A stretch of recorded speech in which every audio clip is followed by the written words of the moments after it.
भारत जोडो यात्रा बाबा आमटे यांच्या नेतृत्वात निघाली आणि राष्ट्रीय एकात्मतेची गरज होती म्हणून बाबांनी ती यात्रा सुरू केली। वेगवेगळ्या प्रश्नांनी त्यावेळेला खूप नाजूक अशी परिस्थिती होती आणि देश तुटतो की काय अशी भयानक परिस्थिती। बाबांमुळे आणि सुब्बारावजीमुळे मला देशाच्या कानाकोपऱ्यामध्ये मला पुन्हा पुन्हा फिरता आलं। त्याच्यामुळे माझ्या पायाला जास्त भेंगरी लागलेली असते। महापुरुषांनी हा देश घडवला आहे। जातीयता होती पण जातीवाद नव्हता आमच्या काळामध्ये। देशाच्या प्रती प्रेम नसणं, मुसलमान आहे का हिंदू आहे का, सामाजिक कार्यकर्ते सामाजिक संस्था यांचं झालेलं खच्चीकरण, पण राजकारणामुळे तरुणांची एक पिढी बर्बाद झालेली आहे। परिस्थिती इतकी वाईट आहे आजची। मी जर बसमध्ये बसलो तर मला मी कोण आहेत म्हणल्यानंतर माझ्या पटकन लक्षात येते हा जात शोधतो आहे, हा माणूस धर्म शोधतो आहे। माणूस जेवढा वैश्विक व्हायला पाहिजे भारतातला तो न होता तो जाती धर्मामध्ये गुरफटलेला दिसतो आहे। नमस्कार, मी मनोज भोयर, मॅक्स महाराष्ट्रमध्ये आपल्या सर्वांचं स्वागत आहे। समाजात ज्या ज्या काही चांगल्या गोष्टी घडत असतात त्यामागे चांगल्या व्यक्ती आयुष्यभर झटत असतात, काम करत असतात आणि तेही झोकून देऊन प्रसंगी स्वतःच्या कुटुंबाकडे दुर्लक्ष करून सुद्धा त्यावेळी समाजामध्ये एक चांगलं काम उभं राहतं, समाजामध्ये चांगल्या संस्था उभ्या राहतात, त्या समाजासाठी कायम काम करत असतात। कधी उपेक्षितांसाठी, कधी वंचितांसाठी, तर कधी आपलं सांस्कृतिक उदरभरण करण्यासाठी सुद्धा राज्यामध्ये अशा वेगवेगळ्या संस्था संघटना कायम काम करत असतात। असाच एक माणूस जो फिरस्ता आहे राज्यात, राज्याच्या बाहेर आणि काम पडल्यास विदेशात सुद्धा कायम फिरत असतो, ज्याच्या पायाला भिंगरी लागलेली असते। हा माणूस कार्यकर्ता आहे, लेखक आहे, कवी आहे, गझलकार आहे। साहित्य आणि सांस्कृतिक क्षेत्रामध्ये जसा तो लिलया वावरत असतो तसाच तो सामाजिक कार्यात सुद्धा आणि सामाजिक कार्य करणाऱ्या संघटनांसोबत आणि कार्यकर्त्यांसोबत तेवढ्याच एक दिलानं काम करत असतो। त्यांचं नाव आहे दगडू लोमटे। खूप स्वागत आहे आपलं मॅक्स महाराष्ट्राच्या स्टुडिओमध्ये दगडू लोमटेजी। तुमच्याबद्दल जी मला माहिती आहे ती अशी आहे की भारत जोडो यात्रा 1985 ते 86च्या दरम्यान बाबा आमटे यांच्या नेतृत्वात निघाली। त्यावेळेचं देशातलं वातावरण वेगळं होतं आणि राष्ट्रीय एकात्मतेची गरज होती म्हणून बाबांनी ती यात्रा सुरू केली। त्याच काळात तुम्ही चंद्रपूर जिल्ह्यातल्या सोमनाथ इथं जी श्रमसंस्कार छावणी आयोजित केली जात होती आणि ज्यात महाराष्ट्रातले तमाम मोठे सामाजिक कार्यकर्ते, नेते, संघटनांचे नेते, त्याशिवाय साहित्यिक सांस्कृतिक क्षेत्रात काम करणारे कार्यकर्ते आणि नेते सुद्धा हे कायम त्या छावणीमध्ये यायचे। त्यावेळी तुमची छावणीत येण्याची सुरुवातही झाली होती। हा काळ तुमच्या आयुष्यातला सर्वात महत्त्वाचा आहे असं आपण म्हणू शकतो। अगदी त्याचं कारण असं आहे की साधारणतः 1980च्या नंतर नवीन जेव्हा काँग्रेस इंदिरा गांधीच्या नेतृत्वाखाली सरकार आलं त्याच्यानंतर त्या दशकामध्ये 90च्या दशकामध्ये देशामध्ये आणि विदेशात खूप मोठी आव्हानात्मक अशी संकट देशाच्या समोर होती। प्रामुख्याने पंजाब नुकताच पेटलेला होता। पंजाबमध्ये खलिस्तानच्या मागणीसाठी तिकडे हिंदूंच्या हत्या होत होत्या। जो कोणी खलिस्तानला विरोध करेल त्या शिखांच्याही हत्या होत होत्या। त्यानंतर नागालँडमध्ये थोडीशी आसाममध्ये परिस्थिती खूप तशी नाजूकच होती। विदेशी मुद्द्यावरनं आसाममध्ये हिंसक वातावरण चालू होतं। त्याचबरोबर पश्चिम बंगालमध्ये गुरखांसाठी स्वतंत्र गोरखालँड पाहिजे यासाठी त्यांचा सलगपणे बंद चालू होता आणि तिथेही हिंसक वातावरण होतं। तसंच दक्षिणेतही खूप अस्वस्थता होती। गुजरातमध्ये जातीय राखीव जागेच्या विरोधामध्ये खूप मोठं एक हिंसक आंदोलन झालं। त्याच्यानंतर पाणी वाटपावरनं कावेरी, कर्नाटक आणि तामिळनाडूच्या आणि केरळच्या या 3 राज्यांचं, विशेषतः कर्नाटक आणि तामिळनाडू यांचं खूप मोठं भांडण होतं।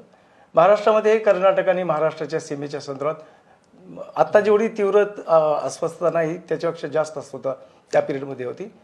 आणि अनेक वेळेला तामिळनाडूमध्ये हिंदी आणि मराठी भाषा, हिंदी आणि तमिळ भाषेचं भांडण होतं।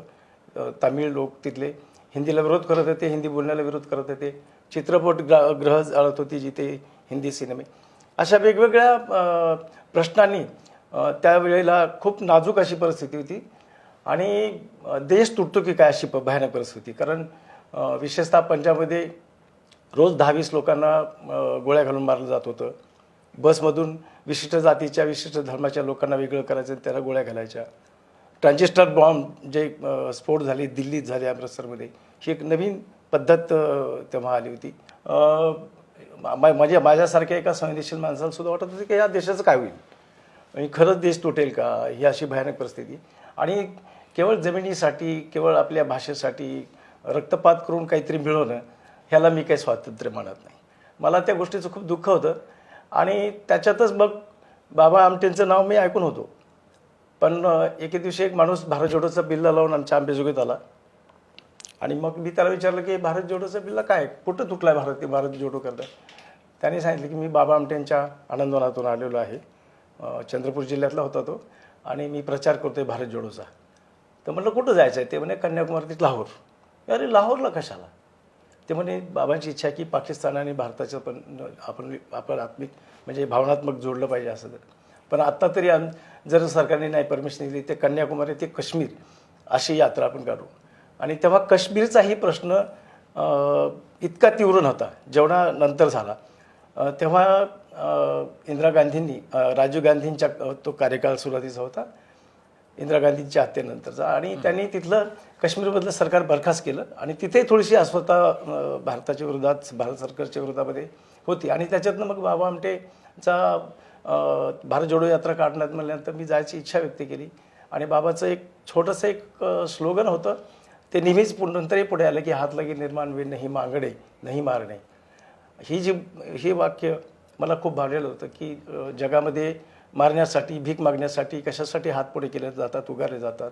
आणि मग समाजाच्या दृष्टीने किती गंभीर गोष्ट आहे असं. आणि त्याचं ते उत्तर त्या स्लोगनमध्ये मला सापडलं. आणि बाबांनी एक वाक्य आणखीन एक वापरलं होतं की मला आनंदवनामधले सगळे दुःखी कष्टी म्हणजे अंध, अपंग, कुष्ठरोगी, निराधार या सगळ्यांचं दुःख मी ह्या सगळ्या दुःखी लोकांमध्ये मी आनंद पेरला.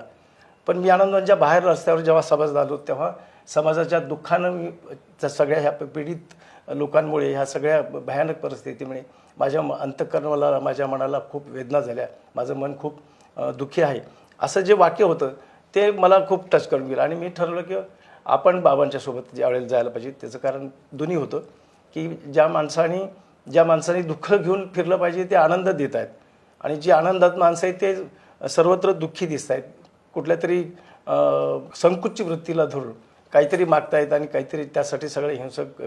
मग त्याच्यातनं आपण हा मानवतेचा संदेश बाबांच्या सोबत दिला पाहिजे अशी माझी इच्छा झाली. आणि मी घरच्यांचा विरोध असताना, सगळ्यांचा विरोध असताना मी भारत जोडोमध्ये कन्याकुमारी ते काश्मीर राष्ट्रीय सायकल यात्रेमध्ये गेलो. ते माझ्या आयुष्याचा अत्यंत महत्त्वाचा टर्निंग पॉईंट होता तो. म्हणजे आपण असं म्हणू शकतो 24 ते 25 वय तुमचं असेल, अत्यंत उमेदीतलं वय. नक्की. 6300 किलोमीटरची ती यात्रा होती आणि त्या यात्रेमध्ये खूप वेगवेगळ्या राज्यातले तरुण आणि तरुणी हे सहभागी झाले होते. आज ते कुठे आहेत, त्यांच्याशी संपर्क होतो का, किंवा त्यानंतर तुम्ही परत भारत जोडो यात्रा काढण्याचा प्रयत्न केला का, किंवा आणखी काही संघटनात्मक काम तुम्ही केलं राष्ट्रीय पातळीवर? अगदी. जेव्हा भारत जोडो यात्रा काढली तेव्हा नेट, इंटरनेट ह्या गोष्टी नव्हत्या. लँडलाईन फोन होते. आणि पेपरमधल्या बातम्यांना आम्ही भारतातले जवळजवळ 13 राज्यातून गेली आणि जवळजवळ 18 ते 19 राज्यातली मुलं मुली त्या सायकल यात्रेत सहभागी झाली होती. वेल एज्युकेटेड लोक होते, डॉक्टर होते, इंजिनियर होते, पत्रकार होते, सामाजिक क्षेत्रातले होते. कमी शिकलेलं कदाचित मी एकटाच असेल त्याच्यात. तेव्हा मी नवीनला शाळा सोडून दिली आणि ह्याच उद्योगात पुढं असंच करत राहिलो. आणि ही सगळी इंडिव्हिज्युअल, हे सगळे ज्ञानी लोक होते, सगळे येणारे सगळे IITचे प्रोफेसर होते, कोणी अनेक शेतीमध्ये काम करणार होता, सगळ्या क्षेत्रातली तरुण मुलं होती. आणि त्यांनी काहीतरी आपल्या आयुष्याचं ध्येय ठरवलं होतं की मला काय करायचं आहे नेमकं. आणि मग ही सगळी तरुण मुलं कन्याकुमारीला बाबांच्या हाकेला देऊन तिथे आली. तिथे आमचा परिचय झाला. आणि हे करताना मग वेगवेगळ्या राज्यातले, पहिल्यांदाच मी राज्य सोडलेलं होतं, महाराष्ट्राच्या बाहेर पहिल्यांदाच चाललो होतो. भाषेच्या दृष्टीने मला इंग्रजी येत नव्हती, फारसी, हिंदी येत नव्हती, परंतु मला एक जिद्द होती की आपण ह्या भाषेला आपण दूर करून आपण या यात्रेत सहभागी होऊ शकतो. आणि तिथे गेल्यानंतर मग सगळे केरळपासून ते इकडे काश्मीरपर्यंतची, आसामपासून ते गुजरातपर्यंतची मुलं मुली त्यात सहभागी झाले होते. 100 तरुण आणि 16 मुली होत्या. आणि बाबा साधनाताई आणि आनंदवनातला आमच्यासाठी जो सामानांचं केअर करणारे, जेवणासाठीची अडचण आली तर करणारे, असं ते सगळं एक 2-3 ट्रक आणि एक ॲम्ब्युलन्स असं हे सगळं आम्ही तिकडे पोहोचलेलो होतो. आणि मग तिथे गेल्यानंतर जेव्हा ओळख व्हायला सुरुवात झाली तर प्रत्येक स्टेटमधला प्रत्येक भाषेचं माणूस बोलताना मला खूप असं अप्रूप वाटलं की आपल्या देशामध्ये एवढी विविधता आहे, एवढे लोक, जवळजवळ 14-15 भाषेचे लोक आले होते आणि प्रत्येकजण आपल्या आपल्या आपसात त्या भाषेचा वापर करत होते. म्हणजे कोणी मल्याळमचा, कोणी तमिळचा, कोणी, आणि ते ऐकताना मी असं राऊंड मारलं तर सगळ्या भाषा कानावर यायच्या. आणि असं मला खूप आनंद वाटायचा की आपण किती संपन्न अशा देशात राहतो की ज्या देशामध्ये एवढ्या भाषा बोलल्या जातात आणि दुसऱ्याला समजत जरी नसल्या तरी देशाच्या एकात्मतेसाठी, देशावरती प्रेम करण्यासाठी ह्या गोष्टीला हे खूप अत्यंत एक अशी गोष्ट आहे की त्याला काही फारसं महत्त्व नाही. परंतु या भारतातले लोक आपली भाषा, आपली संस्कृती जपून देश एक ठेवतात. हा जगातला एकमेव देश आहे. आणि ही सगळी लोक तेव्हा आम्ही मग हळूहळू काही मराठीतून, काही इंग्रजीतून आम्ही थोडे प्रत्येकाच्या भाषा शिकायला सुरू केलं. सुरुवातीला आम्ही प्रत्येक भाषेतल्या घोषणा दिल्या. भारत जोडो जसा नारा आहे की जोडो जोडो भारत जोडो, तसं प्रत्येक भाषेमध्ये कुठली लँग्वेज असेल तर त्या लँग्वेजचे आम्ही नारे केले. म्हणजे अगदी सगळेच आठवतात. म्हणजे तेलुगू आहे की कलपंडी कलपंडी भारत देशम कलपंडी, कारण कानडीची आहे जोडीसी जोडीशी भारता जोडीसी. त्याच्यानंतर मल्याळमची होती एंगलताय, एंगलताय भारताय, तामिळमध्ये. अशा सगळ्या भाषा, म्हणजे बांगला भाषामध्ये, गुजराती भाषेमध्ये, सगळ्या भाषेमध्ये. आणि मग तिथून एक आत्मीयता झाली आणि मग आम्ही गाणे म्हणत असतो तेव्हा. कुठलं गाणं आठवतं? तर गाणे सगळ्याच भाषेतले म्हणत होते. मला एक चांगलं, मी सुरुवातीला मल्याळम भाषा खूप आवडायची आणि मी ती थोडीशी शिकलो. म्हणजे तुझं नाव काय, तुझं जेवण झालं का, भाताला काय म्हणतात वगैरे असं ते. मग त्याच्यामध्ये एक संतोषन म्हणून मुलगा होता, तो गांधीयन विचाराचा होता आणि त्याचं ते फिलॉसॉफीवरती त्याचं काम चालू होतं. त्याने एक गांधीवरचं एक गाणं आठवते मला थोडंसं. आता प्रोनाऊन्सिएशन, माझा उच्चार आता कदाचित तेव्हा परफेक्ट होते पण आता कितपत होईल, पण मी एक कडवं त्यातलं म्हणून दाखवतो. ते मल्याळम गाणं ते इडी मुळकम इडी मुळकम इडी मुळकम केट्टुवो युगमन तुम युवजन तुम पडग शब्दम केट्टुवो इदावरून गांधी धन्य वळी निरिकिलुम. युवकांना प्रेरणा देणारं हे गांधींच्या विचाराचं गीत तो त्या मुलाने म्हटलं. आणि मी ते पहिलं गाणं म्हटलं आणि ते गाणं मी एक दिवशी बाबांच्या समोर म्हणून दाखवलं. ते म्हणे एकाच भाषेत शिकलास का, दुसऱ्या भाषेत शिक. मग तमिळचं शिकलं, मग तेलुगूचं. असे एक गाणे आम्ही शिकत गेलो आणि ते आम्ही सगळे म्हणायला लागलो.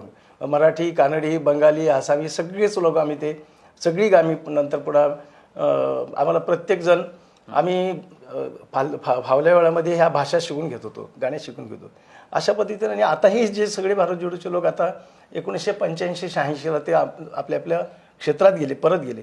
पण प्रत्येक क्षेत्रामध्ये या लोकांनी अख्खा देश उघड्या डोळ्याने बघितला होता. देशाचे प्रश्न, देशाच्या समोरच्या समस्या, त्याची उकल करण्यासाठीचा काही उपाय, ह्या सगळ्या चिंतनातून परत गेल्यानंतर हे सगळे 30च्या आतली सगळी मुलं मुली, विशेषतः 20 ते 30 वयाच्या आतली सगळी मुलं मुली यांनी आपल्या आयुष्यामध्ये समाजासाठी, देशासाठी काहीतरी करायचं असं करिअर केलं. उदाहरणार्थ एक सांगतो की आमच्यासोबत जेकब नावाचा एक केरळमधला मुलगा होता आणि त्यांनी ठरवलं की मला शेतीत काम करायचं. तर शेतीत कुठं काम करायचं आहे, तर तुम्हाला भारतातल्या भातांच्या जाती, तो आता रायपूरला आहे, मूळचा केरळचा, त्यांनी हिंदी शिकून घेतली आणि आता तो अस्खलित हिंदी बोलतो. आणि तेलंगणामध्ये रायपूरच्या जवळ त्यांनी आपलं स्वतःचं लग्न नाही केलं आणि जवळजवळ आत्तापर्यंत भारतातल्या 3600पेक्षा भाताच्या जाती त्यांनी शोधून लावल्या आणि त्याचं बीज तयार करून तो शेतकऱ्यांना पुरवण्यासाठीचा प्रकल्प तिकडे राबवतो. तो कधी आपल्याकडे प्रभाकर वगैरे आपल्याकडे चंद्रपूर जिल्ह्यात तर आपण करतो, परंतु या सगळ्या जाती एकत्र कुठलं तरी ध्येय घेऊन काहीतरी एकाच क्षेत्रात दटून राहणं ह्याला फार महत्त्व आहे आणि तो तिथे राहिला. त्याच्यानंतर नफिसा आणि नायर हे ज्यांनी लग्न केलं होतं आंतरजातीय, त्यांनी झाबुआमध्ये आदिवासींसाठी काम करण्यासाठी आपला प्रकल्प टाकला. नंतर नायरचं तिकडे काही थोडंसं दुःखद झालं, पण तिथले आदिवासी जेव्हा आम्ही झाबुआहून गेलो होतो तेव्हा आदिवासींचे प्रश्न, त्यांची गरिबी, त्यांच्या राहण्या खाण्याचे प्रश्न, कपड्याचे प्रश्न, याच्यावरती त्यांना खूप तळमळ झाली. आणि मग भारत जोडोच्या नंतर त्यांनी बाबांना शब्द दिला की आम्ही आदिवासींसाठी काम करू. तसंच अशोक बेलखोडेंनी सांगितलं की महाराष्ट्रामध्ये विदर्भात तर नक्षलवादी आहेत, पण मराठवाड्यात मधला जो किनवटसारखा भाग होता, जिथे जंगल होतं, आदिवासी होते आणि नक्षलचा थोडासा प्रभाव होता. विजयकुमार शेवटचा नक्षलवादी तिथे 1990ला मारला, त्याच्यानंतर किनवटमध्ये कधी नक्षलवाद उदयाला आला नाही. पण तिथे जाऊन तिथल्या लोकांसाठी कमी पैशामध्ये किंवा कधी कधी मोफत असं आरोग्यसेवा देण्याचं काम अशोकने तिथे केलं आणि आजही तो तिथे सगळ्या समस्यांवरती मात करून तो तिथे काम करतोय. असे कितीतरी लोक आहेत. म्हणजे आपला अतुल शर्मा आणि सुषमाने शिक्षणामध्ये नई तालीम गांधीजींची जी संकल्पना आहे त्याच्यात काम करायचं ठरवलं, आयुष्य त्याच्यात घालवलं. हे महत्त्वाचं काम आहे. अतुलने वर्ध्यात राहून शेतकऱ्यांसाठी जे काही काय करता येईल शेतीसाठी, त्या शेतीच्या ऑर्गॅनिक शेतीसाठी आणि इतर सगळ्या शेतीच्या वेगवेगळ्या शेतकऱ्यांच्या प्रगतीसाठी, अन्नधान्य निर्मितीसाठी काय करता येईल यासाठी त्यांनी आपलं आयुष्य झोकलं. आणि हे करताना गांधींचं तत्त्वज्ञान, विनोबांचं तत्त्वज्ञान त्यांनी आयुष्यभर पाळलं. हे महत्त्वाची गोष्ट आहे. आजच्या या परिस्थितीमध्ये कुठल्या वादाला किती महत्त्व आहे हा मुद्दा नाही आहे, परंतु आपण एखादी विचारसरणी घेतली आणि त्या विचारसरणीला धरून आपलं आयुष्य कसं जगायचं याचा आदर्श म्हणजे अतुल. अशा पद्धतीनं खूप लोक आमचे नायर हे होते, कायरकर होते, जे IITचे प्रोफेसर होते, असे लोक, माधव बावगे आहेत किंवा मी आता साहित्य होते दुसऱ्या भारत जोडो होते. पण तिथून आल्यानंतर त्यांनी अनिष्ट काम म्हणजे अंधश्रद्धेच्या विरोधामध्ये काय काय करतात त्यासाठी आपलं आयुष्य त्यांनी घेतलं. सोमनाथ रोड यांनी इतिहास आणि गांधींच्या संदर्भातलं जगभर काम केलं. त्यांनी महाराष्ट्राच्या साहित्याच्या इतिहासाच्या परिषदेचे ते अध्यक्ष. ते भारत जोडोच्या सायकल यात्रेत नव्हते पण बाबांच्या सोबत होते. परंतु असे बाबाच्याच प्रेरणेने त्यांनी आपण एकाच कामामध्ये गाडून घेऊन आपण तेवढ्या क्षेत्रामध्ये काहीतरी देशासाठी समाजासाठी करावं अशा पद्धतीचं वेगवेगळे आणखीन भरपूर लोकांनी काम केलं. आता सुंदरेशांची तामिळनाडूचे होते, वय वर्ष 95. त्यांनी आमच्या भारत जोडोची साऊथची आखणी केली होती. सत्यपाल ग्रोव्हर यांनी नॉर्थ भारतातली म्हणजे उत्तर भारतातली तयारी केली होती. आज ते माणसं जिवंत आहेत, परंतु त्यांनी बाबांच्या सोबत जे काम केलं आणि आता भारत जोडोसाठी जे काम आत्ता उरलेल्या लोकांसाठी पुढच्या साठी काम करतायत, ही मला वाटतं की एक जन्माला आल्यानंतर आपण कुठल्या तरी एका क्षेत्रात गाळून घेतल्याशिवाय काहीतरी उगवत नाही. अशा पद्धतीची बाबाची म्हण होती.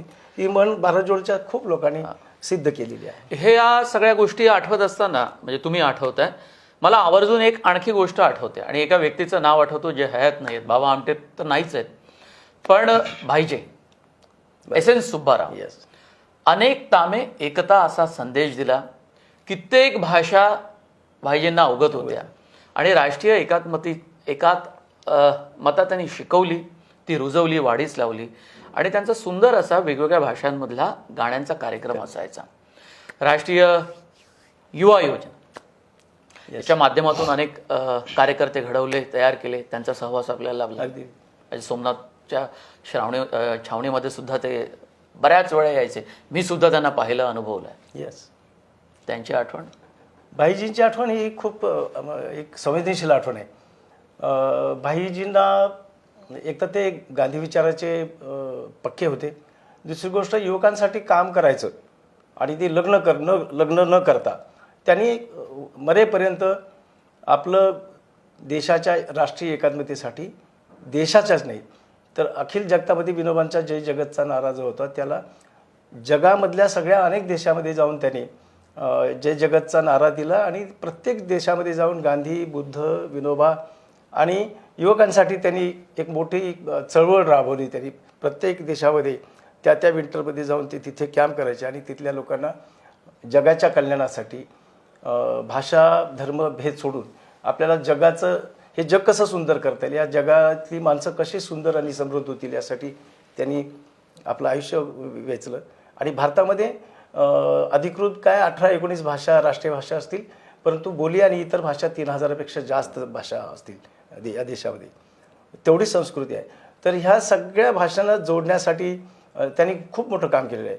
म्हणजे नॉर्थ ईस्टमधली मुलं साऊथमध्ये आणायची, साऊथमधली नॉर्थमध्ये घेऊन जायची, काश्मीरची मुलं आसामला घेऊन जायची, आसामची मुलं गुजरातला आणायची आणि मग सगळ्याच राज्यातली मुलं एकत्र करून मग कुठंतरी जिथे काही फ्लड झालं, कुठे भूकंप झाला, अशा जिथं तातडीची गरज अशा ठिकाणी त्यांनी काम करून तिथल्या परिस्थितीशी सामना केला आणि युवकाकडनं ते काम करून घेतलं. भाईजींना जवळजवळ भारतातल्या जवळजवळ सगळ्याच भाषा बोलता येत होत्या, परंतु ते होते मूळचे बेंगलोरचे. त्यांची भाषा होती कानडी, पण कानडी, मल्याळम, तेलुगू, आसामी, त्याच्यानंतर गुजराती, मराठी, काश्मीरी, पंजाबी सगळ्या भाषा, आणि ते सतत फिरत असल्यामुळं ट्रेननी प्रवास करताना त्यांचा एक शिरस्ताच होता की की जाफर ट्रेनमध्ये शरीफ चालले. केंद्रीय रेल्वे मंत्री हो. ते त्यांचे मित्र पण मित्र, होते. तो नासिक, एक अनुभव मी सेवाग्रामच्या शिबिरात घेतला होता. जाफर शरीफ तेव्हा.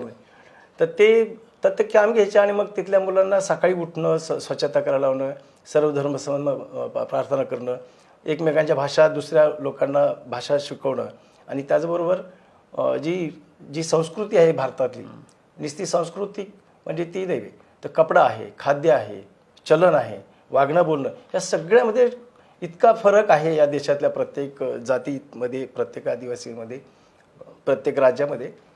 तर यांना भाषेतून गुंतून ठेवायचं, भाषेवर प्रेम करायला लागलं. म्हणजे मला आता मल्याळमची भाषा यायला लागली. ते भाईजींच्या नंतर पुन्हा त्यांनी ते 16 भाषांचं एक गीत रचलं.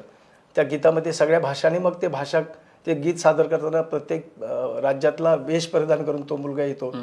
ते हे अद्भुत आहे, अद्भुत होतं. राष्ट्रीय एकात्मतेचं सुंदर मिश्रण होतं त्या गाण्यांमध्ये. आणि त्याच्यामुळे ते सगळ्या लोकांना आपलं म्हणजे महाराष्ट्रातल्या मराठी माणूस जर तिथे कुठे असेल, समजा दिल्ली तिकडं, आणि भाईजीचा कार्यक्रम असेल आणि तेच बघितलं, ते ज्ञानेश्वराचं वचन घेऊन तो पळत आला, तर तिथल्या मराठी माणसाचं असं स्फुरण चढायचं. असं प्रत्येक भाषेमध्ये, म्हणजे पंजाबी आला, गुजराती आला, तर त्याला ते स्फुरण चढायचं, ही आपली भाषा आली, आपली भाषा आली, आणि मग ते नारा द्यायचा त्या भाषेतला. आणि भाईजींनी देशामधल्या भाषाविरहित समाज कसा निर्माण होईल, हे भाषा तर आलीच पाहिजे, संस्कृती जपलीच पाहिजे, पण ते सोडून माणसामध्ये कशी माणुसकीनं जगता येईल हे त्यांनी आयुष्यभर शिकवलं. आणि इतक्या प्रेमाने राहिले, आणि शेवटच्या क्षणापर्यंत ते नॅशनल युथ प्रोजेक्ट, जो गांधी पीस फाउंडेशनचा महत्त्वाचा होता, त्याच्यामध्ये त्यांनी आयुष्यभर केलं. जगभर प्रवास केला, भारतातही केला. आणि विशेषतः नॉर्थ ईस्टबद्दल मला सांगायला आवडेल की नॉर्थ ईस्टमध्ये आपण गेलो तर आपल्याला नॉर्थ ईस्ट आणखी नाही आपला आहे असं वाटत नाही. नॉर्थ ईस्टमधले चेहरे पाहिले की आपल्याला ते उलट आपल्या भागातले लोक त्याला नॉर्थ ईस्टमधल्या लोकांना चायनीज वगैरे असं म्हणतात. त्यांना खूप वाईट वाटतं. तर ते आम्हाला सांगत होते आसाममधले आणि मणिपूरमधले मुलं की आम्हाला तिकडं आल्यानंतर तुम्ही चायनीज म्हणता, पण जेव्हा तेंडुलकर जेव्हा छक्का मारतो तेव्हा जाऊन भारतासाठी एवढा भरून येतो, पण आम्हाला उर्वरित भारत आमच्यावरती प्रेम करत नाही. ही जी त्यांच्या मनातली रुखरुख दूर करण्यासाठी भाईजींनी नंतर पुन्हा साधारणतः प्रत्येक स्टेटमध्ये, आसाम, मणिपूर, मेघालय, 7 सिस्टममध्ये दर वर्षाला 2-3 कॅम्प घेतले. आणि त्या लोकांना आणि आपल्याला ही जी दरी होती दिसण्याची, म्हणजे रंगाची, दिसण्याची, भाषेची, ही दरी भाईजींच्यामुळं तरुणांमध्ये तरी दूर होण्याचा खूप मोठा प्रयत्न झाला. आणि आज खूप मोठ्या प्रमाणावरती भारतातले तरुण भाईजींच्या या चळवळीमुळे नॉर्थ ईस्टमध्ये जायला लागली, आणि तिकडे आदानप्रदान आता सुरू झालेले, पर्यटन सुरू झालेले. आपल्याला असं म्हणता येईल की खूप कमी नेत्यांना तरुणांच्या हृदयाला हात घालता येतो, आणि ते तरुण हृदय ते बाबा आमटेंचं असो किंवा सुब्बारावजींचं, भाईजींचं होऊन जातं. म्हणजे इतकी कमांड हे दोन्ही मोठे लोक मिळवायचे की तो तरुण त्यांचा व्हायचा, ते तरुणांचे व्हायचे. हे जे मिलन आहे, परस्पर मिलन, हे होताना आपल्याला पाहायला मिळत नाही, किंवा त्या ताकदीचं नेतृत्व समाजामध्ये पाहायला मिळत नाही. म्हणजे जे काही मी अनुभवलं, म्हणजे भाईजींना मी खूप जास्त अनुभवलं, बाबांना थोडं मला कमी अनुभवता आलं, पण मी पाहिलं त्यांना, त्यांची मुलाखती मी घेतली होती. भाईजी अखेरपर्यंत, त्यांना जाऊनही मला वाटतं 3-1 वर्ष झाले असेल, 3-1 वर्ष झाले असेल, पण खूप तरुण हृदय हे हळहळताना मी पाहिलं. आणि अजूनही मला कधी आठवण आली तर मी त्यांचं अनेक कामे एकता हे त्यांचं गाणं आहे 14 भाषांचं, ते मी जरूर ऐकतो आणि त्यांची आठवण काढतो. त्या दिवशी मलाही खूप प्रचंड दुःख झालं. भारत की संतान. अशा व्यक्तिमत्वाची आज देशाला गरज आहे असं तुम्हाला वाटतं का? यातून मला एक आणखी आठवण सांगा की मला आठवतं कोलंबोला गांधी पीस फाउंडेशनच्या वतीनं एक शिबिर झालं होतं. तुम्ही होता त्या शिबिराला कोलंबोमध्ये. ते एक, आणि अशा व्यक्तिमत्वाची गरज आज देशाला आहे का? आणि त्याचा अभाव आपल्याला आढळतो का की जो काश्मीर ते कन्याकुमारीपर्यंत सबंध समाजाला हाक देऊ शकेल किंवा त्यांना जोडून घेऊ शकेल? त्याची 2 कारणं होती. बाबा आमटे आणि सुब्बारावजी हे फार विचारवंत गाढे विचारवंत होते. बाबांचं इंग्रजीवरचं प्रभुत्व आणि बाबांची विचार करण्याची पद्धत ही खूप मोठी होती आणि त्याच्यामुळं आणि संवेदनशीलपणा आणि कठोरपणा पण त्यांच्यात होता. काम करून घेताना आणि संवेदनशील तेवढेच होते तर कुष्ठरोग्याच्या साठी त्यांनी काम केलं. भाईजी पण गांधी संस्थेमुळे गांधीच्या सोबत काम केल्यामुळे विनोबांच्या सोबत काम केल्यामुळे ते फार मोठे विचारवंत होते. आणि महत्त्वाचं म्हणजे की देशामधली ही जी परिस्थिती होती म्हणजे स्वातंत्र्य मिळाल्यानंतर सुद्धा भारतातले लोक भारताच्या प्रती म्हणजे भाषेच्या दृष्टीने संस्कृतीच्या दृष्टीने आणखीन एकरूप झालेले नव्हते. सगळी संस्थानं विलीन झाली होती आणि मग त्यांची संस्कृती त्यांचे विचार आदानप्रदान होतं. त्याला छेदून या सगळ्या लोकांना एक करण्यासाठी भाईजींकडे एक जादू होती की ते प्रत्येक माणसाच्या हृदयाला असा हात घालायचे की तो माणूस आपला झाला पाहिजे. मग ते गाणं असेल त्या भाषेत बोलणं असेल.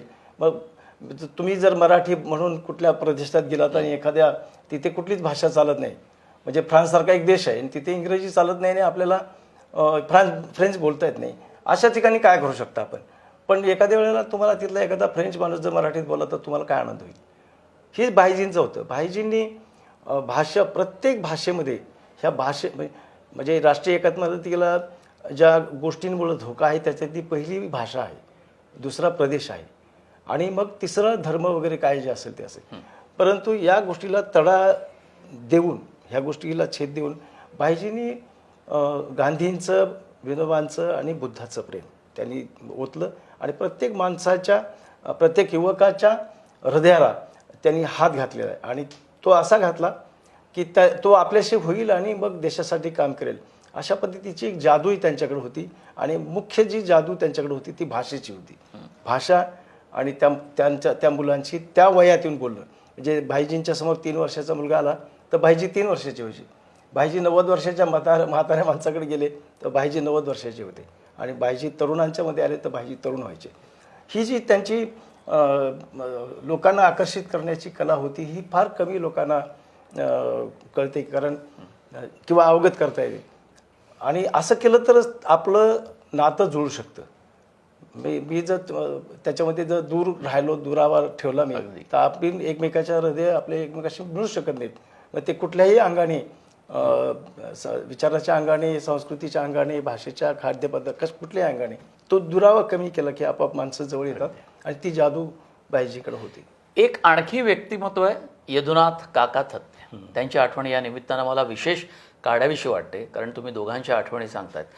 श्रमसंस्कार छावणीमध्ये मी त्यांना कायम पाहिलं, सेवाग्रामच्या शिबिरांमध्ये सुद्धा पाहिलं आणि भ्रमंती नावाचा एक लोकमतला त्यांचा स्तंभ होता. मी फिरस्ता तुम्हाला म्हणालोय, तुम्ही भ्रमंती करत असता, तेही फिरस्ता होते. अंगावर आपली एक शमलम बॅग टाकली खादीचे, मुसाफिरनामा सदर होतं ते. मुसाफिरनामा आणि लोकमतला एक भ्रमंती पण होतं, मुसाफिरी असे अशा. सो त्याला भ्रमंतीकारी म्हणायचे वगैरे खूप खूप वेगवेगळी रूपं होते. त्यांच्या काही आठवणी? अगदी यदुनाथजींचं म्हणजे लहू का रंग एक हे त्यांचं आवडतं गाणं होतं. लहू का रंग एक हे अमीर क्या गरीब क्या. तर ते यदुनाथजी हे मुळामध्ये राष्ट्रसेवा दल आणि साने गुरुजींचे फार मोठे ते भक्त म्हणून आता भक्तचा हा शब्द येऊ शकतो पण त्यांचे फॉलोअर्स होते, त्यांचे पाठीराखे होते. आणि यदुनाथजींनी बाबांच्या सोबत भरपूर बाबांना खूप साथ दिली. म्हणजे आनंदवनामध्ये साहित्यिक आणि कार्यकर्ते तिकडे घेऊन जाणे. माझी पहिली भेट ही यदुनाथजींची माझी भारत जोडोत 1985-86 झाली. आणि त्यांनी ज्या पद्धतीनं मुलांसोबत युवकांसोबत त्यांनी काम केलेलं आहे, त्यांचं फिरणं, त्यांचा अनुभव, त्याचा आम्हाला खूप डिसिप्लिनसाठी विशेषतः डिसिप्लिनसाठी भारत जोडोतल्या. आणि तुम्ही भाषा शिकली पाहिजे, तुम्ही लोकात गेलं पाहिजे, लोकांचे प्रश्न समजून घेतले पाहिजे असा त्यांचा दंडक असायचा. आणि तुम्ही इथं काही सायकलवरती मौजमजा करण्यासाठी नाही आलात तर तुम्ही देशाचे प्रश्न, देशाच्या जी काही आव्हानं आहेत ते तुम्ही समजून घेण्यासाठी आला आहात. आणि त्याच्यानंतर त्यांचं जे लोकमतमध्ये नंतर मुसाफिरी त्यांनी लिहायला सुरुवात केली तेव्हा देशातल्या आणि महाराष्ट्रातल्या ज्या तरुणांनी देशासाठी समाजासाठी काम केले अशा लोकांचा परिचयाचा तो एक कालखंड होता त्यांनी लिहिलेला. आणि मग त्याच्यातनं देशामध्ये वेगवेगळ्या भागात काम करणारे तरुण हे आम्हाला समजू लागले. आणि त्यांचे जे लेखन होतं त्याच्यामुळं कितीतरी तरुण देशासाठी काम करतायत आणि भाषेसाठी काम करतायत, राष्ट्रीय एकात्मतेसाठी काम करतायत, शेतकऱ्यांसाठी काम करतायत, अन्य कुठल्याही सामाजिक क्षेत्रामध्ये काम करतायत. या लोकांचा आम्हाला परिचय झाला आणि आम्हाला पण स्फूर्ती मिळायला लागली की आपण असं काहीतरी केलं पाहिजे वगैरे. यदुराजजींनी आम्हाला आग्रहाने भाषा शिकवण्याचं काम त्यांनी केलं. त्याच्यामुळं यदुराजजींचे शेवटपर्यंतचे त्यांचे संबंध आमचे खूप चांगले राहिले.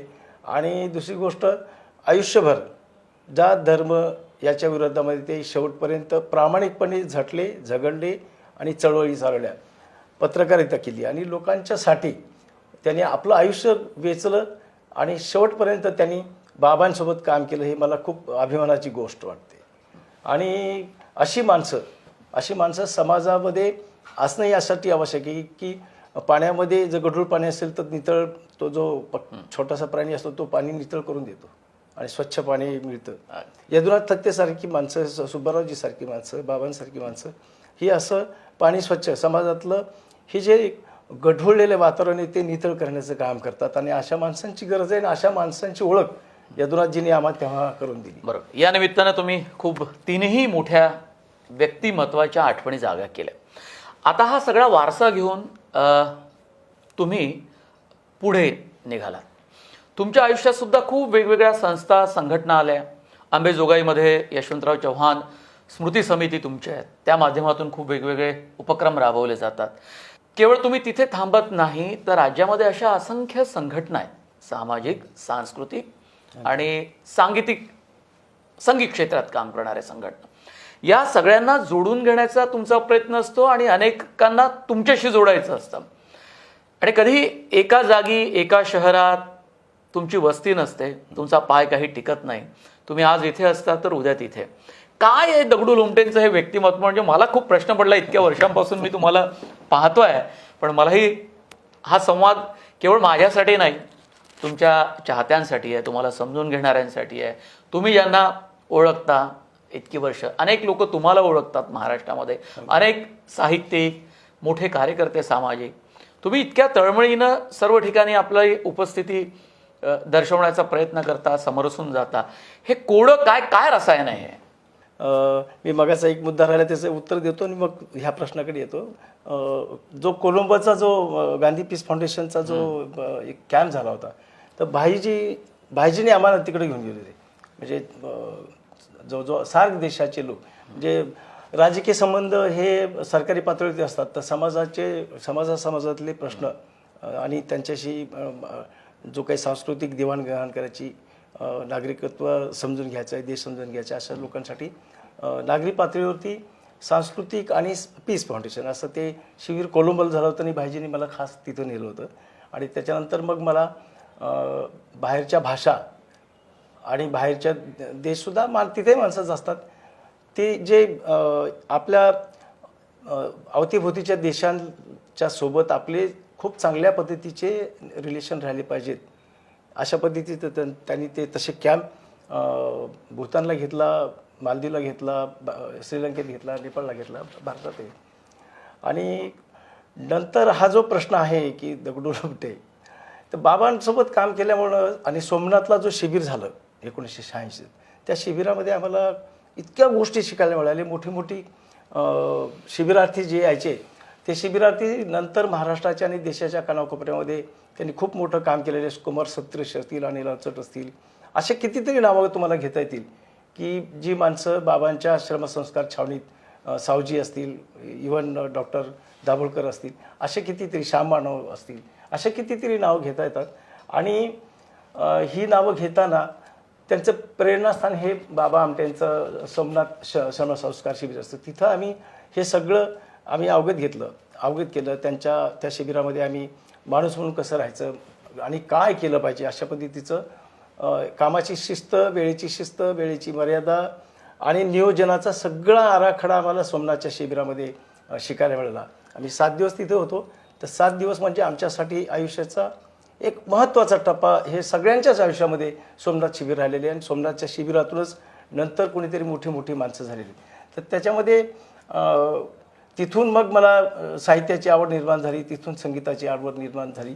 आणि मग तिथं जी काही व्यवस्थापन आम्ही शिकलेलं आहे सोमनाथमधून, मी आंबेजोगाईला आल्यानंतर नंतर पत्रकारितेत गेलो, नंतर साहित्य क्षेत्रात आलो, मग लिहायला लागलो.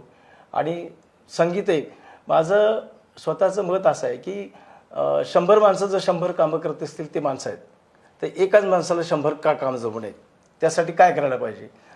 तर जे काही शक्य होईल तेवढं अवगत करण्याचा प्रयत्न, आणि ती एक जिद्द बाबांनी आणि साधना त्यांनी सोमनाथमध्ये, आनंदमध्ये आणि भारत जोडीच्या वेळी निर्माण केली होती. मग मला त्या अनेक गोष्टीमध्ये रस राहिला. मी मग लिहायला लागलो, पत्रकारिता केली, लोकांचे प्रश्न, सामाजिक क्षेत्रातही काम करू लागलो. आणि संवेदनशीलपणा जर आपण आपल्या अंगी असेल तर तुम्हालाही सुखदुःखाच्या गोष्टीमध्ये तेवढंच तुम्हाला गंभीरपणे तुम्हाला काम करता येतं. तुम्हालाही गलबून आलं, जर तुम्हाला रडता आलं, तर तुम्ही खऱ्या अर्थाने माणूस म्हणून उभा राहू शकता आणि माणूस म्हणून जगू शकता, असं माझं स्वतःचं मत आहे. आणि त्याच्यामुळं अनेक संस्थांशी, म्हणजे बाबांच्या प्रेरणेतून अनेक संस्था झाल्या, स्नेहालय झालं, त्याच्यानंतर तुमचे संतोष गर्जे आहेत, तिकडे अनंत झेंडे आहेत. असे कितीतरी तरुणांनी आपलं वेगवेगळ्या क्षेत्रात काम करायचं ठरवलं. कोणी पारध्यांच्या मुलांसाठी काम करतं, कोणी ऊसतोड कामगारांच्या लोकांसाठी काम करतं, कोणी अनाथ मुलांसाठी काम करतं, कोणी HIV पॉझिटिव्ह लोकांसाठी काम करतं, अशा वेगवेगळ्या संस्थांमध्ये. आणि मग मी स्नेहालयात गेलो. स्नेहालयात माझ्या लक्षात आलं की तिथे सगळी छोटी 2-2 वर्षाची, तो HIV पॉझिटिव्ह संक्रमण झालेला काळ होता, आणि ती छोटी 2-2, 3-3, 4-4 वर्षाची मुलं होती. आणि मग ती मुलं खेळायची, पण त्यांच्याजवळ कोणी जात नव्हतं. तर मी गिरीशला म्हटलं की अरे आपण त्यांच्यासोबत नाही. ते म्हणे लोक जात नाहीत, म्हणे आम्ही जातो. कारण HIV पॉझिटिव्ह कशाने होतो, तर स्पर्श केल्याने होत नाही. जर माणसाला HIV पॉझिटिव्ह माणसाला तुम्ही गळ्याला गळा लावला, हातात हात दिला, त्यांच्याशी बोललात, केलात, जवळ बसलात, तर त्यांना खूप आनंद होतो. पण लोकांचा गैरसमज आहे की HIV पॉझिटिव्ह म्हटल्यानंतर ते त्याला अस्पृश्य समजणं. तर मी जिद्दीने त्या मुलांसोबत खेळायला लागलो, त्या मुलांच्या सोबत राहायला लागलो, मुलांना खांद्यावर घेतलं, त्यांना काय आनंद द्यायचा आहे, अशा पद्धतीनं मी तिथे जाणीवपूर्वक स्नेहालयामध्ये काम केलं. संतोष गर्जे आमचा हा स्वतः अनाथ होता, वडील वारल्यामुळे. त्यांनी मग आपल्यासारखीच दुसरी मुलं अनाथ असतील का म्हणून आसपासच्या परिसरात, फार दूर नाही, आसपासच्या परिसरातली आईवडील नसलेली मुलं त्यांनी एकत्र केली. आणि असा एक मुलगा की ज्याचं स्वतःचं काही खरं नाही, ज्याचे आईवडील नाही आहेत, असा एखादा मुलगा आणखीन 5-50 मुलांना जवळ करतो, शिक्षणासाठी प्रयत्न करतो, भीक मागून, मधुकरी मारून त्या मुलांना शिकवतो.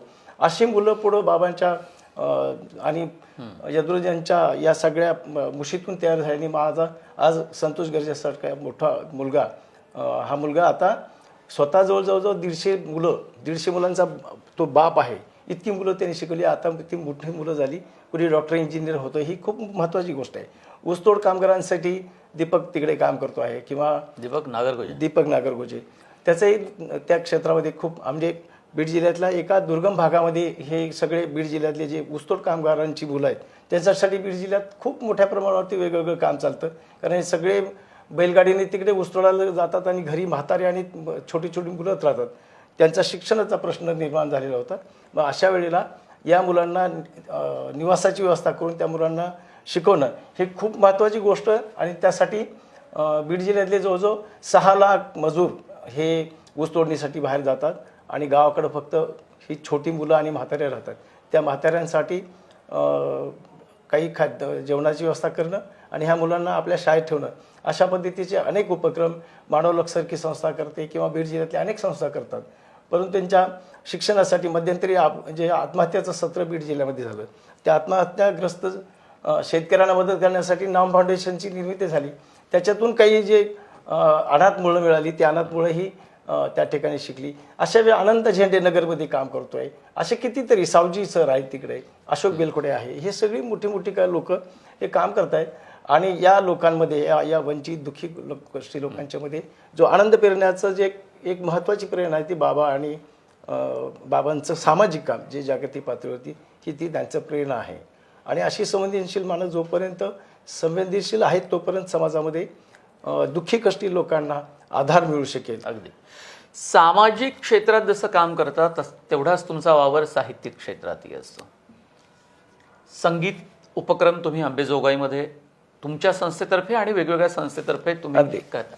जीवन असं समरसून जगणं हे खूप महत्त्वाचं आहे.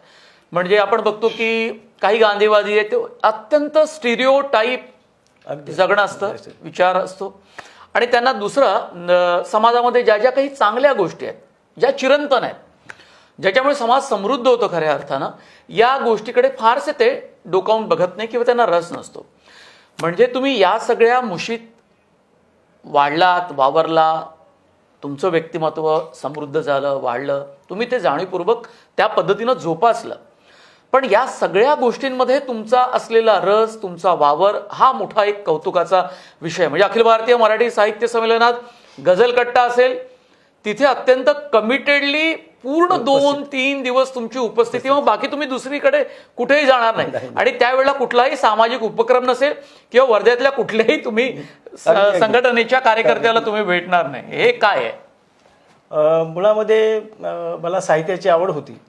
आमचं घराणं जे आहे ते राजकारणात आहे. माझे चुलते जे होते ते बीड जिल्ह्याचे जिल्हा परिषदचे अध्यक्ष होते आणि यशवंतराव चव्हाणांच्या अत्यंत निस्सीम भक्त. 1980 साली जेव्हा मला जसं कळायला लागलं तसं मग घरात राजकारण मला कळायला लागलं.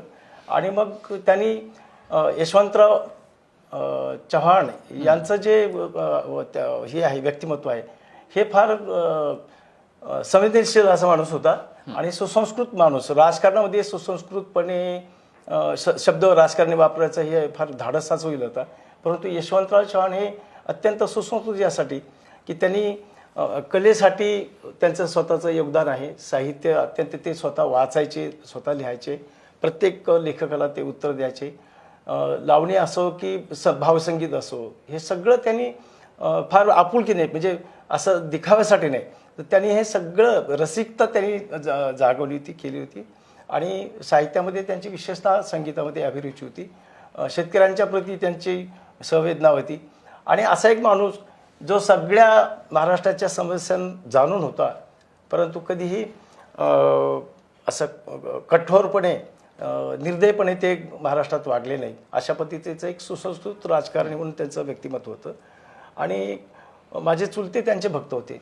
त्यांना वाटलं की यशवंतरावांनी हे सगळं ही जी परंपरा त्यांनी निर्माण केलेली, जो संस्कार महाराष्ट्राला दिलेला आहे, आणि त्यांनी जी कामं केलीत, साहित्य संस्कृत मंडळाची स्थापना करणं, शब्दकोशाची स्थापना करणं, एस.टी. महामंडळाची स्थापना करणं, किंवा जे अस्पृश्य होते, आंबेडकरांनी जेव्हा सांगितलं की मी हिंदू धर्मात जन्मेल पण मरणार नाही, तेव्हा ज्यांनी गौतम बुद्धाचा बुद्ध धम्म स्वीकारला, त्याच्यानंतर जे नवबौद्ध झाले त्यांचा आरक्षणाचा प्रश्न निर्माण होऊ नये म्हणून त्यांनी त्या आरक्षणाचा आग्रह केला, म्हणून पुन्हा नवबुद्धांना त्या राखीव जागा मिळाल्या. हे जे संवेदनशीलपणा असतो तो महाराष्ट्राच्या एकूण त्यांचं जे व्यक्तिमत्व आहे, हे महाराष्ट्राच्या एकूण राजकारण समाजकारणामध्ये प्रतिष्ठा निर्माण करणारं होतं. आणि त्यांच्याविषयी माझ्या चुलत्यांची खूप अशी निस्सीम भक्ती होती. आणि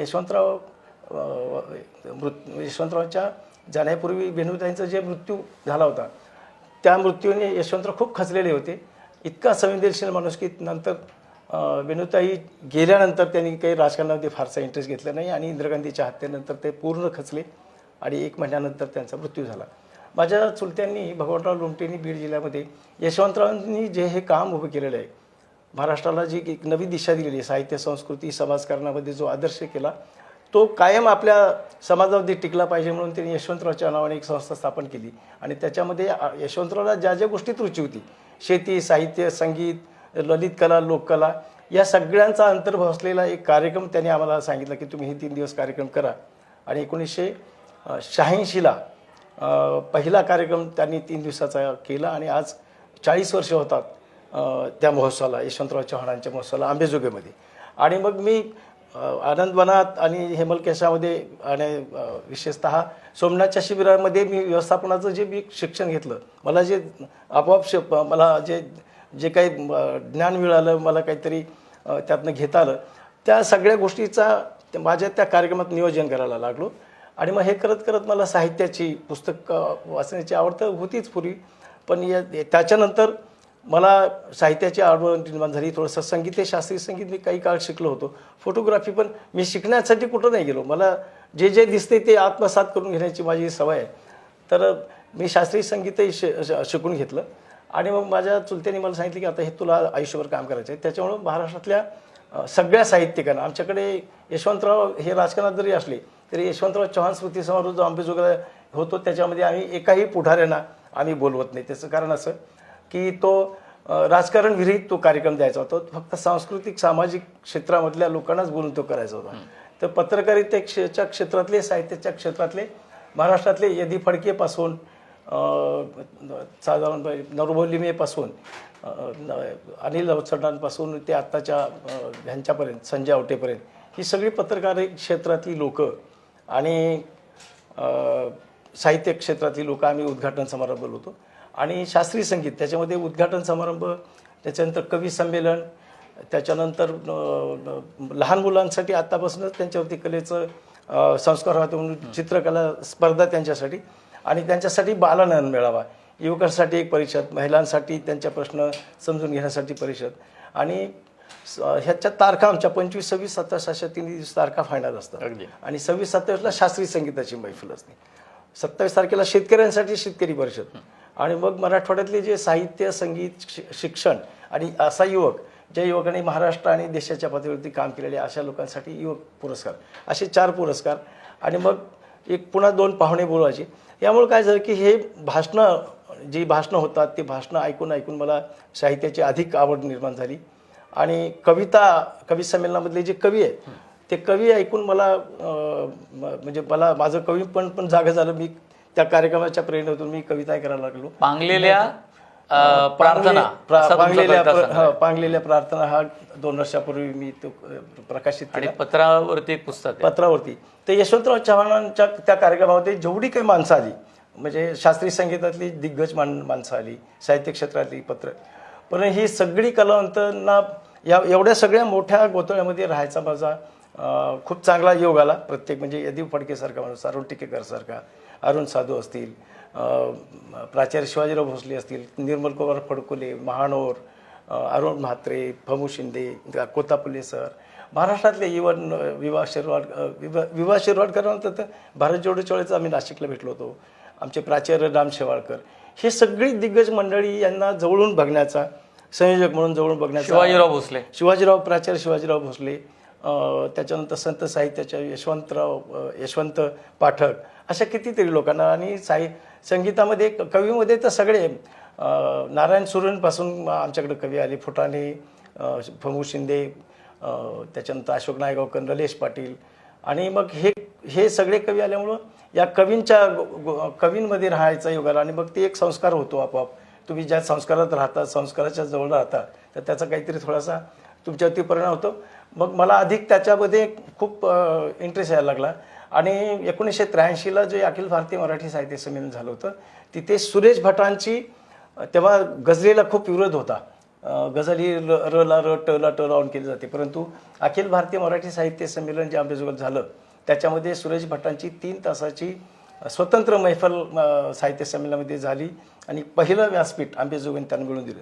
आणि सुरेश भटांना मला ते पत्रकारिता करायची यदुनाथ ते मला म्हणले तू काहीतरी करत राहतं. मी ते पत्रकारितेमध्ये मला असं वाटायचं की पत्रकारांना स्वतंत्र खुर्ची असते, त्यांना खायला प्यायला चहा पाणी जागेवर मिळतं, त्यांनाही काय या जा म्हणतात, रिस्पेक्ट करतात. तर आपल्याला असं होता येईल का म्हणून मी म्हटलं मला पत्रकार होतं आहे का, गावातल्या मित्रांना म्हटलं मला. तर त्यांनी सांगितलं मला साहित्य संमेलनात फिरत जा आणि कुठं काय झाले ते मला रिपोर्ट करत जा.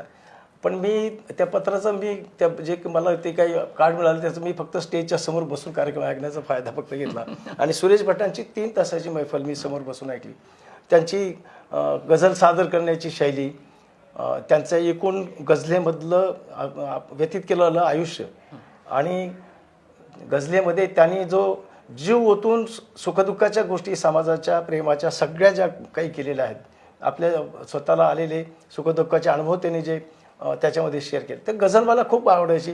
भाऊसाहेब पाटणकर माझे चुलते भाऊसाहेब पाटणकर आणि सुरेश भटांच्या गझला हे ऐकायचे, किंवा त्यांना लाईट म्युझिकचा आनंद ऐकायचा हे होता, तो थोडा इफेक्ट होता. त्याच्यामुळे भाऊसाहेब पाटणकरांची शायरी आणि सुरेश भटांची गझल ही माझ्यासाठी खूप महत्त्वाची गोष्ट तेव्हा परिणामकारक झाली. आणि तिथून मग नवीन पिढी जेव्हा लिहायला सुरू झाली, तर माझे यशवंतरावच्या कार्यक्रमामध्ये मी असं ठरवलं की गझलेला तसं फार लोक कमी बोलवतात. म्हणजे तेव्हा आता गझलेचं स्वतंत्रच आता एक फळी मोठी तयार झालेली आहे. तर मी माझ्या कवी संमेलनामध्ये कविता बोलवताना प्रादेशिकता बघतो. महाराष्ट्रातल्या प्रत्येक भागातले 2-2 कवी असले पाहिजेत. ती कुठल्या पद्धतीची कविता घेते त्याची एक जातकुळी पाहिजे. तो छंदातली, तो मुक्त छंदातली, तो भावगीतली, तो काय ते समाजाचं, प्रत्येक समाजाचं म्हणजे पुरुष स्त्री आल्या पाहिजेत आणि समाजामध्ये कष्ट करणाऱ्या लोकांमध्ये सगळ्या पद्धतीच्या, कुणी कलेक्टर असेल, कवी करत असेल, कुणी आणखीन वकील असेल, कोण असेल. आणि खूप कविता लिहिणाऱ्यांमध्ये मी बघितलेलं आहे की रिक्षा चालवणारा, पायरिक्षा चालवणारा, रिक्षावाला पण पानपट्टी घासताना, पानाच्या पुढ्या घासताना लिहिणारा एखादा पानपट्टीवाला पण, काही एखादा परीट आहे तो इस्त्री करताना, अशी जी काही मोलमजुरी करणारी लोक आहेत, शेतात काम करताना एखाद्याला कविता सुचते, अशा लोकांना पण मी त्या कार्यक्रमात मुद्दाम बोलवतो की अशा त्यांचा शोध घेणं यासाठी की त्यांच्याकडची जी प्रतिभा आहे ती मला कवितेतून जाणवली होती. अशा लोकांचा शोध घेण्यासाठी मला या निमित्तानं महाराष्ट्रभर फिरावं लागलं. यशवंतरावांच्या कार्यक्रमामुळे मला देशभर फिरता आलं आणि बाबांमुळे आणि सुब्बारावजीमुळे मला देशाच्या कानाकोपऱ्यामध्ये मला पुन्हा पुन्हा फिरता आलं. त्याच्यामुळे माझ्या पायाला जास्त भेंगरी लागलेली असते. मला एक सांगा की आज तुम्ही हा समाज कसा पाहता? तुम्ही टप्प्याटप्प्याने घडत गेला. साहित्य, संस्कृती, क्रीडा, संगीत आणि सामाजिक हा तुमचा कोर क्षेत्र होता. म्हणजे सामाजिक संघटनांमध्ये तुम्ही काम करत. आजचा तरुण भरकटलेला आहे, मराठीपासून दूर गेलेला आहे, त्याला मराठी संस्कृतीची आवड नाही, सांस्कृतिक क्षेत्रामध्ये तो कमी वावरताना दिसतो, संगीतामध्ये त्याला रस नाही, जे अभिजात संगीत आहे किंवा जे साहित्य आहे मुळात अभिजात त्यात त्याला रस नाही. पण अनेक ठिकाणी आपण पाहतो की अत्यंत उलट स्थिती पण पाहायला मिळते. तुम्ही महाराष्ट्रभर फिरत असताना तुम्ही सगळा हा समाज, युवा वर्ग पाहिला, त्याही काळातला, बाबांच्या काळातला, यदुनाथ थत्ते आणि सुब्बारावजींच्या काळातला आणि याही काळातला. हे सगळं पाहत असताना हा पुढचा काळ कसा असेल आणि या काळातला तरुण कसा असेल, काय चिंतन कधी बसलात एकट्याने तर विचार करत असाल? कारण आताही तुम्ही 62-63 वय आहे तुमचं. नाही, 1980 ते 2000 पर्यंतचा तरुण, हा तरुण शिक्षण आणि समाजाच्या प्रती आपली श्रद्धा असलेल्या तरुणांपैकीचा होता. परंतु ग्लोबलायझेशन झालं, जागतिकीकरण झालं आणि 2002-03च्या नंतर इंटरनेट म्हणजे ही जी पिढी आली, याच्यामध्ये ह्याच्यातला जो काही एक भाग आहे तरुणांचा, की एक तर मला राजकारणावरती नाही बोलायचं, पण राजकारणामुळे तरुणांची एक पिढी बर्बाद झालेली आहे. ती विचारापासून आणि आपल्या अस्तित्वापासून दूर गेलेली आहे. पुढाऱ्यांनी त्यांचा वापर करून त्यांना सोडून दिलेला आहे. त्याच्याविषयी आपल्याला काही बोलायचं नाही. परंतु मला जर वाटतं की मला ह्या गोष्टीपासून दूर जायचं, तो अधिकार माझा आहे. कोणी हाक दिली तर योग्य ठिकाणी जायचा अधिकार माझा आहे. युवकांनी त्या गोष्टीपासून आपण सावध राहायला पाहिजे होतं. साधारणतः 2000 म्हणजे 93च्या नंतर बाबरी मशिदीचं आंदोलन, त्याच्यानंतर झालेला जो काही जो बदल आहे, या बदलामुळे एक देशामध्ये एक वैचारिक फळी निर्माण झालेली आहे. या वैचारिक फळीमध्ये ज्याला जात माहीत नव्हती, ज्याला धर्म माहीत नव्हता, माझ्या शेजारी कोण राहतं हे आपण बघत नव्हतो, माझ्या शेजारचा, माझ्या वर्गातली मुलं कुठल्या धर्मातले आहेत, कुठल्या जातीतले आहेत, याचं मला कधीही लवलेश म्हणजे कधी ती गोष्ट मला जाणवली नाही की आपल्या वर्गामध्ये कोणीतरी हिंदू आहे, कोणतरी महार आहे, कोणतरी दलित आहे, कोणतरी आदिवासी आहे, लमाणी आहे, असे मला कधी आमच्या गावातही नाही, घरीही नाही, अशी कधी भावना नाही झाली. जातीयता होती पण जातीवाद नव्हता आमच्या काळामध्ये. प्रत्येक जातीतला माणूस आनंदाने एकमेकाशी राहत होता, परंतु वाद नव्हता, जातीवाद नव्हता. आता ह्या सगळ्या अलीकडच्या काळामध्ये काही लोकांच्या स्वार्थी भूमिकेमुळे, काही लोकांच्या काही स्वार्थापोटी तरुणांना जाणीवपूर्वक आपलं वापर करून त्याचा वापर करायचा आणि त्यांना सोडून द्यायचा, अशा पद्धतीचे एक नवी एक पद्धत आपल्या देशामध्ये, राजकीय पद्धत म्हणा, समाजाच्या स्तरावरची म्हणा, म्हणून माणूस जेवढा वैश्विक व्हायला पाहिजे भारतातला, तो न होता तो इथल्या आतल्या प्रत्येक जाती धर्मामध्ये गुरफटलेला दिसतो आहे. आणि ही अत्यंत देशाच्या दृष्टीने अत्यंत घातक गोष्ट आहे. परंतु ह्या तरुणांना समजून सांगण्यासाठी जे अधिकार असलेला अधिकारवाणीचा माणूस पाहिजे. महात्मा गांधी होते, बाबा आमटे होते, विनोबाजी होते, जयप्रकाश नारायण हा आपल्या देशातला शेवटचा माणूस असा होता की ज्याच्या हाकेला लाखो तरुणांनी साथ दिली. परंतु अलीकडे आपल्याकडे जाणीवपूर्वक काही संघटना देशामध्ये विष फिरत असतील, पण आपण विष घ्यायचं की नाही हे तरुणांनी ठरवायचं आहे.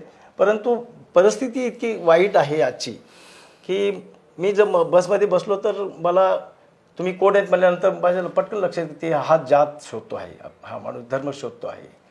आणि मग अशा संकुचित वृत्ती निर्माण होण्याचं कारण या समाजातले जे अधिष्ठान असलेली लोक कमी होणं, विचारवंत म्हणजे वैश्विक विचार करणारी लोकांची कमतरता आणि तरुणावरती पकड ठेवून तरुणांना दिशा देण्यासाठीचे काही सामाजिक कार्यकर्ते, सामाजिक संस्था यांचं झालेलं खच्चीकरण विशेषतः अलीकडल्या 10-15 वर्षामध्ये, यामुळं तरुणांना या सगळ्या देशाच्या प्रती प्रेम नसणं, भाषेच्या प्रती प्रेम नसणं किंवा देशातल्या भाषेवरती प्रेम नसणं, उलट आता अधिक झालं आहे. हिंदीवाला आहे का, तो मराठीवाला आहे का, तो तेलुगूवाला आहे का, तो तमिळवाला आहे का, तो मुसलमान आहे का, तो हिंदू आहे का, हा बुद्ध आहे का, तो अस्पृश्य आहे का, हा आदिवासी आहे का, हे जे संकुच वृत्तीचं जे जगणं चालू आहे हे देशाला अत्यंत मारक आहे. आणि याच्यापासनं देशाला वाचवायचं असेल तर तरुण वाचवतील आणि नेमके तरुणच जर जातीवाद करायला लागले तर या देशाला मला वाटतं की फार चिंतेचा विषय आहे. तरुणांनी व्यापक दृष्टी घेऊन ज्या देशामध्ये बुद्ध जन्माला आले, ज्या बुद्धाने देशाला दिशा दिली, ज्या महावीराने देशाला दिशा दिली, जगाला दिशा दिली, ज्या बाबासाहेब आंबेडकरांनी, महात्मा ज्योतिराव फुल्यांनी, छत्रपती शिवाजी महाराज किंवा अशा महापुरुषांनी हा देश घडवला आहे आणि आपला देश स्वतंत्र होण्यासाठी आपली आहुती दिलेली आहे. ही आहुती देताना त्यांनी काही विशिष्ट विचार केला असेल तेव्हाच आपला देश स्वतंत्र होण्यासाठी त्यांचं योगदान आपल्याला लाभलेलं आहे. परंतु ही संकुचित वृत्ती जोपर्यंत आपण सोडणार नाही तोपर्यंत समाजामध्ये सामंजस्य राहणार नाही. आणि तरुणांना दिशा देण्याचं काम ज्या पद्धतीनं त्यांच्यामध्ये जातीयतेचं, धार्मिकतेचं विष पेरलं जातं आहे ते आपण अदृश्यपणे ते बघतो आहोत. परंतु हे अदृश्यपणे जरी बघत असलो परंतु त्यांना सावरण्यासाठी, तरुणांना त्याच्यातून दूर करण्यासाठी जे अधिकारवाणीचा असं एक नेतृत्व पाहिजे, त्या नेतृत्वाची म्हणजे सामाजिकदृष्ट्या आणि त्याचा अभाव आपल्याला पाहायला मिळतो. आणि हे दुर्दैव आहे देशाचं की या तरुणांना खूप लोकांनी प्रेरणा दिलेली आहे. विवेकानंदांनी प्रेरणा दिलेली आहे. कितीतरी असे महान जगातले लोक येऊन गेलेले आहेत. आणि उलट एका बाजूला ह्या इंटरनेटमुळे जग जवळ येते, मुठीत येत आहे. एका बाजूला रोज आंतरजातीय धार्मिक आणि आंतरजातीय आणि आंतरधर्मीय लग्न होत आहेत, लोक सुखाने नांदत आहेत. आणि एका बाजूला दुसऱ्या बाजूला जातीयता अधिक दृढ होत आहे. असे हे पॅरलल जे चालले, मी ह्याला द्वंद्व म्हणतो, हे द्वंद्व जे चालू आहे, एका बाजूला आंतरजातीय लग्नाचं, आंतरधर्मीय लग्नाचं जे प्रस्थ वाढलेले आहे त्याच्यामध्ये आता कुणी एक फारसे आक्षेप घेत नाही आजकाल कुणी कुटुंब. आणि जे जागतिकीकरण झाले, आपल्या इथं शिकलेला माणूस परदेशात जातोय. आता जग इतकं मोठे झाले की आपल्या इथं कुठलीही गोष्ट अशी दूर राहिलेली नाही.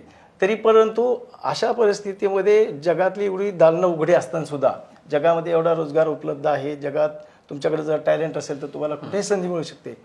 परंतु त्याच्यानंतर दुसरा जो वर्ग आहे, जी दुसरी पिढी जे त्यातली फळी आहे, ही फळी ही काही राजकीय लोकांनी, राजकीय पक्षांनी नाचवलेली आहे. मी कुठल्याही पक्षाचं नाव घेणार नाही, मला राजकीय बोलायचं नाही. परंतु त्यांनी हे भान ठेवलं पाहिजे की आपल्या केवळ स्वार्थासाठी या तरुण पिढीला आपण जे चुकीच्या रस्त्याने पाठवतात हे देशासाठी घातक आहे. आणि याची जाणीव ज्या दिवशी या पुढाऱ्यांना, या पक्षांना, या देशाला होईल त्या दिवशी या देशाची राष्ट्रीय एकात्मतेला कुठलाही धोका असणार नाही. आणि जे राष्ट्राच्या स्वातंत्र्याच्या निर्मितीसाठी ज्यांनी प्राण दिले, राष्ट्रीय एकात्मता टिकवण्यासाठी कितीतरी लोकांनी नंतर सुद्धा स्वातंत्र्याच्या नंतर बलिदान दिले, हे बलिदान वाया जाऊ नये. तर तरुणांना योग्य दिशा देण्याचं काम आणि तशी दिशा देणाऱ्या नेतृत्वाची आज गरज आहे असं मला वाटतं.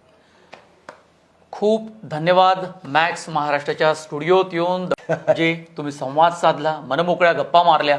आणि या निमित्तानं बाबा आमटे, सुबारावजी म्हणजे भाईजी आणि यदुनाथ थत्ते यांच्या आठवणी आपल्याला जाग्या करता आल्या, ताज्या करता आल्या. आणि या निमित्तानं चर्चा केली आपण की आज या देशात अशा व्यक्तित्वाचा अभाव आहे, नेतृत्वाचा अभाव आहे. आणि म्हणून तरुणांसमोर त्या नेतृत्वांची गरज आहे जो या तरुणाईला नवी दिशा देऊ शकेल. खूप धन्यवाद. धन्यवाद.